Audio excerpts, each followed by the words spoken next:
There were 7 of us at the Thanksgiving table that year, and I already knew it was a trap. I had set the table myself that morning, the good china, the ones my wife Eleanor had picked out 32 years ago at a little shop in Savannah. I polished each plate by hand. Old habit. She always said the table told guests how much you valued them. I suppose I was still keeping that promise to her, even 3 years after she was gone. My daughter Vivian arrived first, which surprised me. She lived 40 minutes away in Alpharetta and usually ran late for everything, but that Thursday, she pulled into my driveway at 11 in the morning, 2 hours before anyone else, carrying a dish she called harvest casserole that smelled like something from a hotel buffet. Behind her came her husband, Preston. He shook my hand the way men shake hands when they want something, firm, held a beat too long, eyes already scanning the room. I had known Preston for 9 years. In 9 years, I had never once heard him ask how I was doing and actually wait for the answer. My son Alan came with his girlfriend, a perfectly nice young woman named Dana, who brought homemade pie and looked vaguely uncomfortable the entire afternoon. My younger brother Frank drove up from Macon with his wife. And then there was just me at the head of the table. Retired structural engineer, 68 years old, owner of a 4-bedroom house in Roswell, Georgia, and apparently the subject of a family meeting I hadn't been told was a family meeting. I noticed it during the salad course. Vivian and Preston kept exchanging looks, not the kind couples exchange when they're sharing a private joke, the kind that have a schedule behind them. Preston cleared his throat after I set down my fork. "Dad," he said. He called me Dad, which he had never done before Vivian's mother passed. "We've been thinking, this house is a lot for one person." I looked at him. "I manage fine." "You manage fine now," Vivian said, and touched my hand the way people touch the hands of someone they've already decided is fragile. "But Dad, you're not getting any younger." Preston's firm handles estate transitions all the time, and we think, it might be smart to talk about the property now. "While everything is straightforward." "Straightforward," I repeated. "Before things get complicated," Preston said. Frank was quiet across the table. Dana was studying her plate. Alan was looking at me with an expression I couldn't fully read, which worried me more than anything Preston had said. I picked my fork back up. "Let's enjoy the meal." Preston smiled. It didn't reach his eyes. "Of course.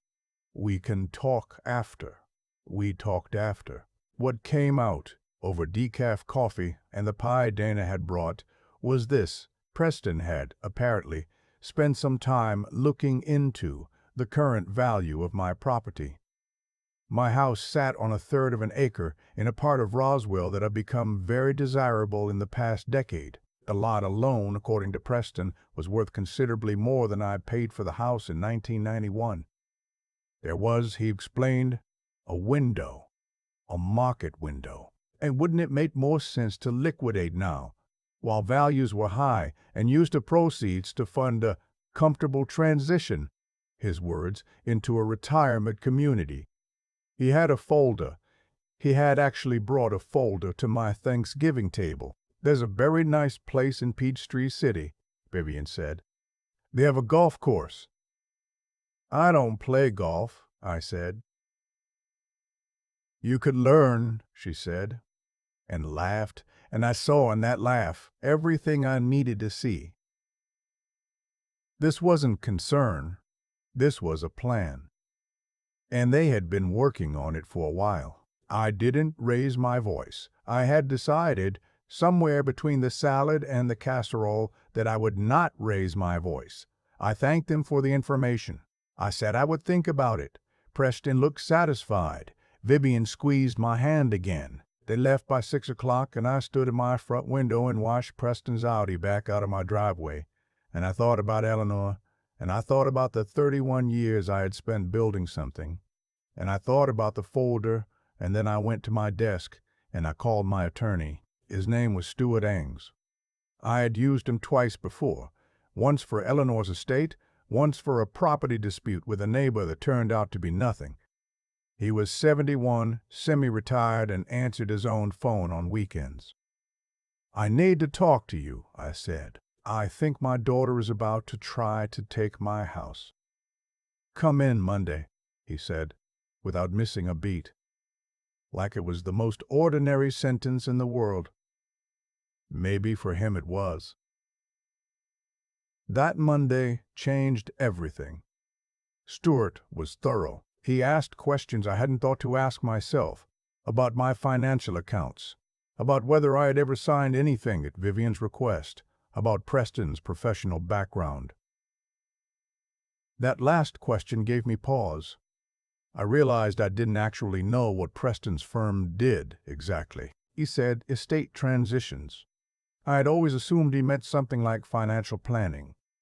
Stuart looked him up in about 4 minutes. Preston's firm was a real estate holding company with a secondary arm that specialized in what the website called senior asset consulting, which, Stuart explained with the particular calm of a man who has seen everything, was a business model that involved identifying elderly homeowners, usually through family referrals, encouraging voluntary sale or transfer of property, and collecting a substantial consulting fee from the transaction.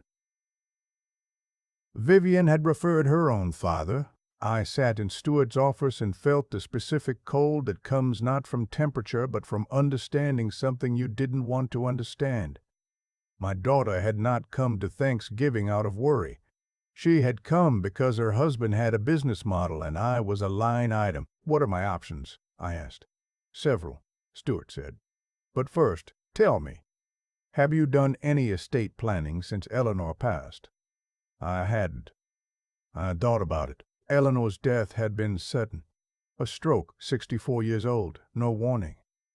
And in the 2 years of grief that followed, I had let a lot of practical things slide. The house was in my name only. My accounts were accessible. My will was 15 years old and named Eleanor as primary beneficiary, which meant it was functionally useless. I was, as Stuart put it, exposed. We spent 3 hours in that office. By the time I left, I had the beginning of a plan. Stuart would draft a revocable living trust. The house, the investment accounts, everything would transfer into it. I would be the trustee and sole beneficiary during my lifetime. There would be no estate transition that anyone could initiate on my behalf. There would be no window for Preston's firm to climb through, and there would be a document, a detailed, signed document, establishing that I was of sound mind and had made these decisions without coercion. That last part, Stuart said, was important, because people sometimes tried to argue otherwise. I drove home and did not call Vivian. I needed to understand something first. I called Alan instead. My son was 38. He worked in IT infrastructure, lived in Buckhead, and had, by my estimation, always been the quieter of my 2 children. Not cold, just internal. He processed things slowly and then, when he spoke, usually said something worth hearing. At Thanksgiving, he had looked at me with that expression I couldn't read. I wanted to read it now. "Were you part of it?" I asked him, flat out. There was a long pause. "Not the way you mean," he said finally. "Vivian called me a few months ago. Said she was worried about you living alone. I thought she meant, I don't know what I thought she meant. I didn't know about Preston's business until about a week before Thanksgiving. When I found out, I told her I wouldn't be part of it." "But you didn't tell me." Another pause. "No, I didn't. And I'm sorry for that. I thought about it. Forgiveness is something I've learned to do in stages, not immediately, not all at once, but in deliberate increments, like climbing a ladder you're not sure will hold. Alan had made a mistake. It was not the same mistake as Vivian's. "Come for dinner Friday," I said. "There are things I need to explain to you." He came. I explained. He listened without interrupting, which is a quality I have always respected in him. Meanwhile, Vivian called twice that week. I let both calls go to voicemail. The messages were cheerful, asking how I was doing, mentioning nothing about Thanksgiving, mentioning nothing about Preston's folder. I listened to them in my kitchen with my coffee going cold, and tried to remember the child she had been, stubborn even then, bright, relentlessly practical. I wondered when practical had curdled into this. The trust was finalized in early December. Stewart called me when the documents were executed and said simply, "You're protected." I thanked him and hung up, and sat for a moment with the particular satisfaction of a problem solved that didn't feel like a victory. It felt like loss with a lock on it. 2 days before Christmas, Vivian called again. This time I answered. She wanted to know if I had thought about their suggestion. She used that word, suggestion, with the lightness of someone discussing a vacation destination. "I've done some thinking," I said, "and I've made some decisions."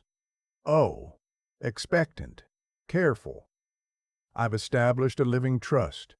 Everything is transferred in. My attorney is the successor trustee, so in the event I'm incapacitated, there's a clear structure already in place." I paused. "There won't be anything for Preston's firm to consult on." The silence was brief but complete. Then, "Dad, that's not what this was about, Vivian," I said quietly. "I looked up Preston's company." She didn't answer. "I'm not going to be unkind about this," I said, "but I want you to understand that I know what happened at Thanksgiving. I know what the folder was for, and I need you to know that I have made sure it cannot happen." "You're being paranoid," she said, and her voice had shifted, still controlled, but with an edge underneath it, something she was working to keep down. "Maybe," I said, "but my house is in a trust, and my will is updated, and my accounts have beneficiary designations, so my paranoia hasn't cost me anything." She hung up. Preston called me that evening. This surprised me. He had never called me directly in 9 years. He was polite, professional, said he felt there had been a misunderstanding, that his intentions had only been to help, that he hoped I understood they were coming from a place of genuine concern. He used the phrase, "estate planning is complicated," 3 times. He was good at this. I could hear it. The practiced reasonableness, the calibrated warmth. He did this for a living. "I appreciate the call," I said. "Merry Christmas." He paused. "Merry Christmas," he said. And I could hear the recalculation happening in real time. I thought it was over. I was wrong. In January, I received a letter from a physician I had never heard of, informing me that he had received a request to conduct a cognitive assessment on my behalf. The letter was clinical and brief.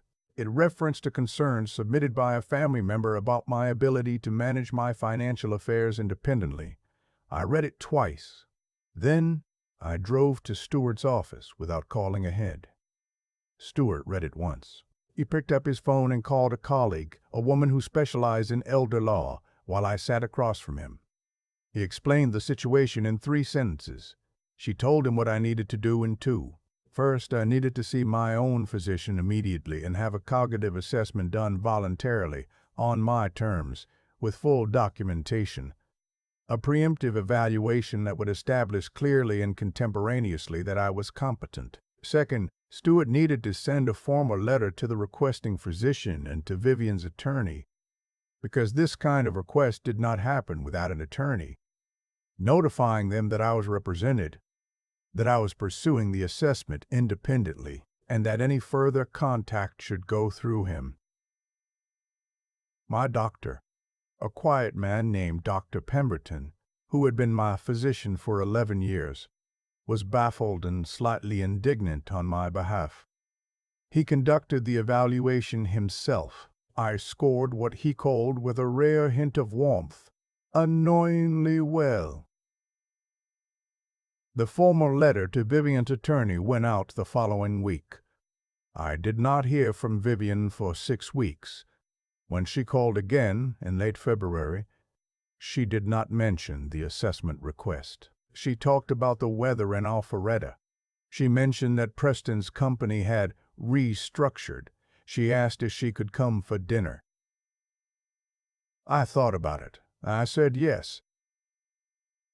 This is something people get wrong about situations like mine. They assume the ending must be a door slamming, a courtroom, a disinheritance, a dramatic final rupture. Those things happen. I've spoken since to other men my age who have gone that route, and I understand why. But I had known Vivian for 40 years. I had held her in a hospital in 1984 when she was 4 hours old, and she was the smallest thing I had ever seen, and she had wrapped her entire hand around my index finger without being asked, just instinctively because I was there. I let her come for dinner. She sat at my kitchen table, not the dining room, the kitchen, where we had always been most honest with each other, and we talked for 3 hours. It was not comfortable. It was not easy. She cried once, briefly, which she tried to hide, and I pretended not to notice, which I think was the right call. What came out slowly over the kind of conversation that is long pauses, you don't feel the need to fill, was that Preston had pushed this, that Vivian had convinced herself it was about concern for me, and had not examined the part of herself that also wanted the problem of my aging to be solved neatly and quickly. That she had not wanted to see what her husband was doing until I named it plainly. Whether all of that was true or partially true or the most defensible version of events, I'm 68. I've been married, I've raised children, I've worked alongside people for 30 years. I know that most people tell you the version of a story where they're the least culpable, and that this doesn't necessarily mean they're lying. It means they're human. I told her I wasn't ready to fully trust her again. She said she understood. I told her she was welcome at my table, but that Preston was not for now, not until I saw something different from him than I had seen. She nodded. She didn't argue, which told me more than arguing would have. Alan came for Easter. Vivian came for my birthday in April, alone, with a store-bought cake and candles she'd clearly grabbed last minute from a drugstore, and I appreciated the imperfection of it more than I can explain. The house is mine. The trust is intact. My accounts are clean and properly structured.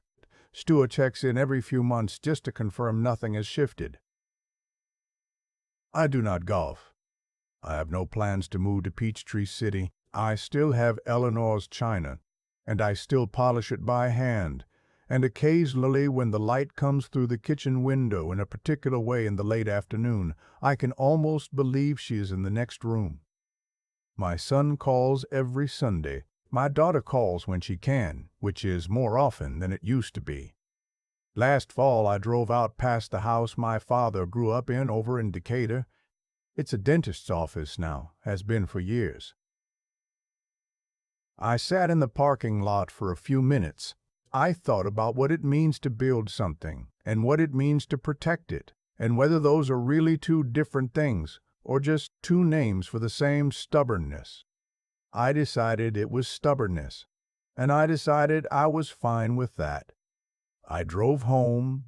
I made dinner. The house was quiet, the way houses get quiet when you've lived in them long enough that the silence feels like company rather than absence. I sat at my kitchen table with a cup of coffee and the specific peace of a man who has looked at something clearly and handled it and can now finally set it down. That is the whole of it. That is the story. If you are older and living alone, and someone you love is suddenly very interested in what you own, listen to that feeling in your chest. The one that doesn't quite feel like love. Get a good attorney. Get your affairs in order on your own terms before anyone else decides what order looks like. Don't wait until you're sitting across a Thanksgiving table from a folder you didn't know was coming. I waited. I got lucky. Not everyone does. I've had a long time to think about what happened at that Thanksgiving table, and the thing that stays with me isn't the folder. It isn't Preston's handshake or Vivian's practiced smile. It's the fact that I almost didn't see it coming. Not because I wasn't paying attention, but because I was paying attention to the wrong thing. I was looking at my daughter and seeing my daughter. I should have been looking at the room. That's the first thing I'd tell anyone in a situation like mine.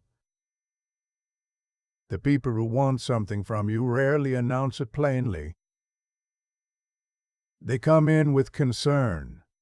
They come in with casseroles. They use words like transition and window and what's best for you. And if you love them, if you've spent 40 years loving them, those words land differently than they would from a stranger. That's not weakness.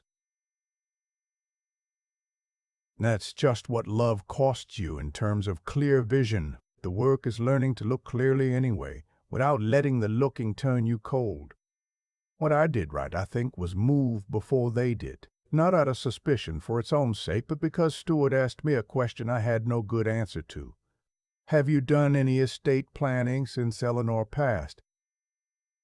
And I sat with the discomfort of that rather than explaining it away. Integrity in the practical sense means not lying to yourself about what you've left undone. I had left a great deal undone. I fixed it. That's the whole of the moral arithmetic there. The harder part was Alan. My son knew something was wrong and stayed quiet for too long, and I had to decide what to do with that. I've watched people cut family members off entirely for less, and I've watched people forgive entirely too quickly, absorbing the same harm twice. Neither felt right to me. What I landed on was something slower. A conditional trust, rebuilt in increments, contingent on what I actually observed rather than what I was told. That's not coldness. That's just honesty about how trust works.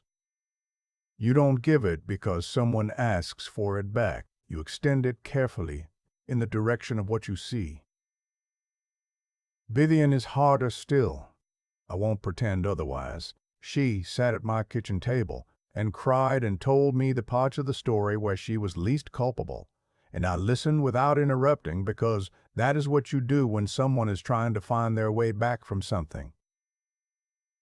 But I also kept both eyes open. Loving someone and seeing them clearly are not opposites. The mistake I made for years was treating them as if they were. What this whole episode taught me, more than anything, is that the work of building a life doesn't stop at retirement. You build the career, you build the marriage, you build the home, and then there's a second kind of building that nobody talks about much, which is building the structures that protect all of it when you're no longer at full strength. Wills. Trusts. People you can call on a Sunday who will pick up the phone. That work is not morbid. It is, if anything, the most loving thing you can do, for yourself first, and then for everyone who comes after you. I still polish Eleanor's china by hand. The house is mine. The trust is intact, and I'm still here, still paying attention, still getting it right one careful day at a time. That's enough. That has always been enough.